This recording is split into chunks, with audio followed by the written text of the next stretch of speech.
La voz de los protagonistas. Contacto telefónico. Y tenemos en la línea telefónica a Héctor Flores Ábalos, él es senador del PAN por Durango. Senador, muy buenos días, gracias por aceptar esta charla aquí en Contexto. Les saludamos Marcela Pámanes y Juan Ceballos. Muchas gracias, Juan y Marcela. Estoy a sus órdenes como siempre y con el gusto de saludar a tu auditorio. Gracias, senador. Y bueno, pues para que comparta con el auditorio lo que se vivió ayer en el Senado, donde pues ahora sí que la figura presidencial ya no sentía lo duro, sino lo tupido por prácticamente todas las fracciones de el Senado, obviamente con la excepción de el PRI, el Verde y Nueva Alianza. Pero si pudiera comentarle al auditorio qué fue lo que se vivió ahí, senador. Sí, Juan, mira, fue una jornada difícil, fue un día difícil para el gobierno de la República, concretamente, desde luego, en relación con la visita y con la invitación, sobre todo, que se hizo al candidato republicano a la presidencia de Estados Unidos. Esto, como sabe tu auditorio, bueno, sucedió la semana pasada y los grupos parlamentarios, fundamentalmente de oposición, desde luego, hicimos distintos extrañamientos. En el caso del grupo parlamentario del PAN, fuimos muy puntuales en señalar la crítica al gobierno de la República, centrado, yo diría que en dos aspectos que son, pues, indefendibles. El primero de ellos es la falta de planeación, la falta de estrategia, la falta de cálculo político que se evidenció. Y no me estoy refiriendo únicamente al contexto nacional, que bueno, pues desde luego ahí es desastroso el resultado, sino sobre todo al contexto de la política exterior de México. Me parece que el gobierno de la República actuó sin tener cuidado de las consecuencias que se iban a producir con esa invitación y con ese encuentro, lo cual, bueno, pues creo que está a la vista de todos. Es un encuentro mal planeado, es un encuentro en donde se pasa por arriba de la Cancillería.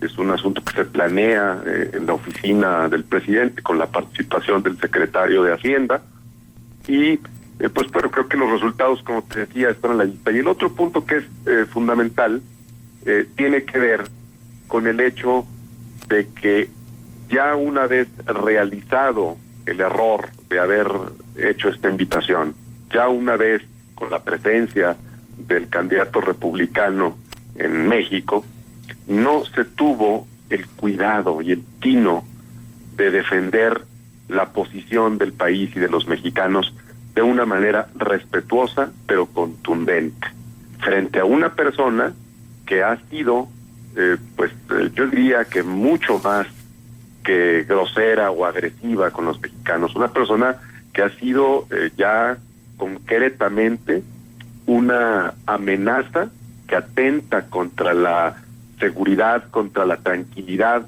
de nuestros paisanos del otro lado de la frontera y de este lado contra México, desde luego.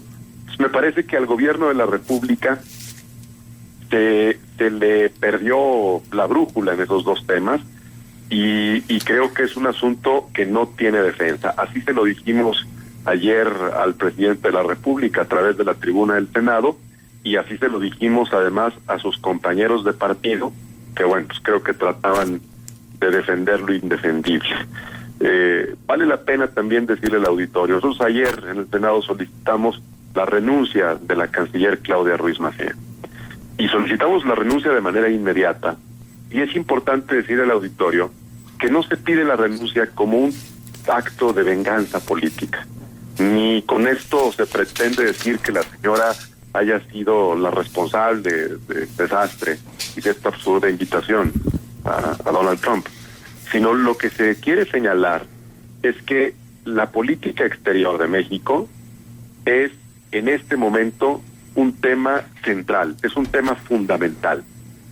Y ella, la canciller, ha sido ya ignorada por su propio jefe. Es decir, quien tomó la decisión de anularla es el propio titular del Ejecutivo. La ha hecho a un lado y le ha quitado cualquier capacidad ya de acción en materia de política exterior. Hoy en día, los mexicanos, y esto no tiene que ver exclusivamente en el ámbito del equipo del presidente, los mexicanos requerimos una política exterior certera, fuerte, contundente, clara, que permita proteger los intereses de México fuera del país. Entonces es indispensable que se dé un giro en ese sentido. La decisión de anular a la secretaria de Relaciones Exteriores es del propio presidente de la República, con la participación del secretario de Hacienda. Entonces, lo que le pedimos al Ejecutivo, desde luego, es que sea responsable y actúe de inmediato. Senador, buenos días, le saluda Marcela Pámanes. Y entonces, ¿por qué no piden también la renuncia de Videgaray? Si se sabe que él fue el autor intelectual de la visita de Trump. Mire, en el caso del secretario de Hacienda, yo, en lo personal, así ha sido mi postura, lo he dicho en las distintas reuniones que hemos tenido en el grupo. En el caso del secretario de Hacienda, lo que debe pedírsele al presidente de la República es que aclare con precisión quién fue o quién participó en la toma de estas decisiones que tuvieron que ver con este desastre que se platica. Este sí es un asunto de una responsabilidad del propio titular del Ejecutivo. Él la ha asumido en lo personal. Es evidente, desde luego, esto es obvio. Él dice, bueno, pues yo tomé la decisión. Claro, el presidente de la República es el último responsable del manejo del gobierno federal. Eso es evidente, no lo tiene que decir. Pero lo que nosotros queremos saber es de su gabinete quién participó. Hasta hoy en día lo que tenemos en el caso de la participación del secretario de Hacienda, pues es un asunto meramente de dichos. Lo que queremos es una declaración formal, es un informe al Senado, que desde luego se le está pidiendo al Ejecutivo. Es un informe al Senado de quién tomó y quién participó en estas decisiones.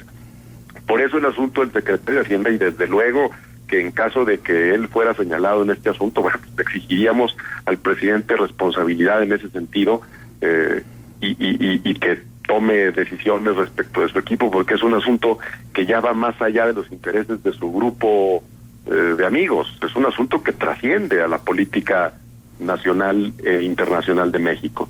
Entonces, desde luego que lo pediríamos. La condición del secretario de Hacienda es distinta que la de la secretaria de Relaciones Exteriores. Como les decía yo hace un momento, la renuncia no se pide como un acto de venganza política o de responsabilizar a alguien por la toma de una decisión. La renuncia se pide como una consecuencia responsable y urgente de corregir el rumbo de la política exterior y claramente renovar una posición que hoy en día ya no tiene sentido. La señora Ruiz Massieu, pues lamentablemente ya ha sido hecha a un lado por su propio jefe, ¿no? Ajá.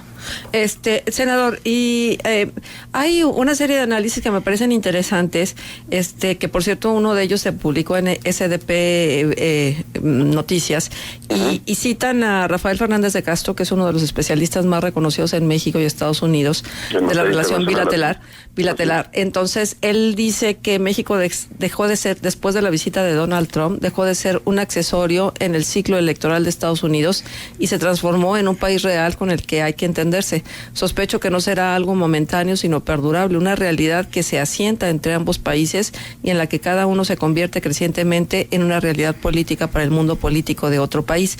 Y hay en este mismo artículo una serie de puntos muy interesantes en relación con la economía. Y entonces es como las ganas de verle el otro lado a la moneda, la otra cara de la moneda, y ver que en todo hay claroscuros. En este momento, prácticamente todos han sido oscuros en la visita de Trump. ¿Sí podemos ver algo positivo, senador? Mire, Marcela, yo el tema de la referencia que me haces en relación con el artículo de Fernández de Castro, yo lo que te diría es, desde luego, yo coincido en el fondo. Claro que hay una relación que es cada vez más, pues digamos, más participativa de un país en la vida del otro. No es un asunto menor. Yo creo que eso es evidente. El problema es la forma como se aborda el problema. Es decir, México, yo coincido claramente, se está convirtiendo en un actor importante en la definición de ciertos temas en Estados Unidos. Desde hace tiempo conocemos que México es un actor importante en temas relacionados con seguridad. Creo que eso además se ha incrementado a partir del 11 de septiembre de 2001, con los sucesos estos trágicos de las Torres Gemelas. Claramente México ha sido una referencia importante en materia de seguridad para Estados Unidos. Me parece que desde hace años también hemos construido una relación comercial de interdependencia que ha sido creciente y que además es pues muy positiva para ambos países. Que los números ahí están, el comercio entre ambos países, los temas que tienen que ver, pues por supuesto, con la participación de mexicanos o la mano de obra de mexicanos en Estados Unidos, lo que México exporta e importa, en fin, en relación con su vecino del norte. El problema es la forma en cómo se aborda este tema. Mira, te lo digo con absoluta claridad en el tema porque me ha tocado tener reuniones con distintas cámaras de comercio o con organizaciones de migrantes en mi calidad de presidente de la Comisión de Frontera Norte, con organizaciones de migrantes en Estados Unidos, con la propia embajada de ese país, y claramente la importancia de México en Estados Unidos es mayúscula. El problema es cómo se aborda el tema. Es decir, la manera en que el presidente de la República se sube a este lamentable discurso de xenofobia por parte del candidato republicano, de discriminación, de ataque a los mexicanos. Ese para mí es el problema. El tema no es si somos o no un actor importante, y el tema es, desde luego, no es si debemos o no alzar la voz y tener una participación clara en ciertos temas que son, pues yo diría que de la importancia central de Estados Unidos, de la evaluación de sus propios candidatos a la presidencia de la República. Me parece que México tiene una voz en eso. El problema es cómo se aborda el tema. Claro. Creo que el resultado es desastroso, es decir, la manera en la que se hacen las invitaciones, el momento en que se hacen las invitaciones, prácticamente un día antes del informe presidencial, a 11 semanas de la definición en Estados Unidos. En fin, creo que hay muchos temas sobre los cuales pues, se puede hablar aquí de la equivocación, y te digo, me parece que no se trata de estar constantemente ya poniendo el dedo en el tema. En fin, yo creo que para toda la sociedad es evidente que esto fue un desastre. A mí lo que más me preocupa, y a nuestro grupo parlamentario, pues más que seguir culpando al Ejecutivo de esta situación ya evidente, es pedirle que corrija el rumbo. Sí tenemos una preocupación, y una preocupación, te diría, fundada. Pensamos que hay varios temas del gobierno federal, concretamente el de política exterior, que está a la deriva, y eso no puede suceder. Bueno, y no solamente en política exterior, senador, son muchos los temas, como usted lo menciona, y que de hecho se han dado peticiones de renuncia, no solamente de la Secretaría de Relaciones Exteriores, también de Luis Videgaray por el manejo de la economía, de Aurelio Nuño por el manejo de la educación, del propio Osorio Chong por el manejo de la política interna. Pero en los últimos días, de hecho, 2 meses para acá, los analistas, articulistas y columnistas han hablado con insistencia de la posibilidad de que Enrique Peña Nieto no termine su sexenio. Martín Moreno inició el 6 de julio con un artículo titulado Peña Nieto, el dilema de pedir licencia, y hoy Eduardo R. Uchim en Reforma publica qué pasa si Peña renuncia. El lunes el propio Jesús Silva Herzog Márquez publicó el artículo Estupidez Peligrosa, en la que habla también de la posibilidad de que Peña Nieto renuncie. ¿Cuál es su opinión como senador de la República de toda esta andanada de artículos, pero también de la marcha que se va a realizar el próximo 15 de septiembre, precisamente para exigir la renuncia del presidente, la solicitud de licencia en este caso? Mira, Juan, yo creo que en este caso hay que actuar con mucha responsabilidad. Yo soy de quienes piensan que estos escenarios pues, digamos, de llevar al extremo las decisiones deben evitarse a toda costa. Yo creo firmemente en el fortalecimiento de las instituciones. Es muy lamentable, y pues sí es evidente para todo el mundo, que el gobierno de la República ha venido tomando decisiones, no de ahora, y no tiene que ver con este desastre de la semana pasada. Me parece que son decisiones ya algunas de hace tiempo, que han venido contaminando y han venido minando la fortaleza de las instituciones. Y en eso podemos hablar desde actos de corrupción señalados claramente en expedientes periodísticos. Digo, no es un tema menor el asunto de la Casa Blanca, en fin, lo de los departamentos, que van minando la credibilidad de esta administración y concretamente del titular del Poder Ejecutivo. Y luego vienen otras decisiones pues igualmente cuestionadas con el manejo de los conflictos con los maestros, los casos, pues desde luego no puede dejarse de mencionar el asunto de Iguala y la desaparición de los 43 estudiantes y la forma en que el gobierno federal manejó ese asunto y la forma en que se involucró la Procuraduría, en fin, como has mencionado, el asunto de la reforma educativa, el tema de las finanzas públicas de Pemex, el asunto del tipo de cambio, en fin. Hay demasiados temas en los cuales este gobierno, pues por supuesto que ha contribuido a ese malestar social y ha contribuido a ese descrédito de las instituciones. Si me preguntas, desde luego, como lo haces, mi opinión como senador de la República, yo creo que debemos abonar a la certeza y actuar con mucha responsabilidad.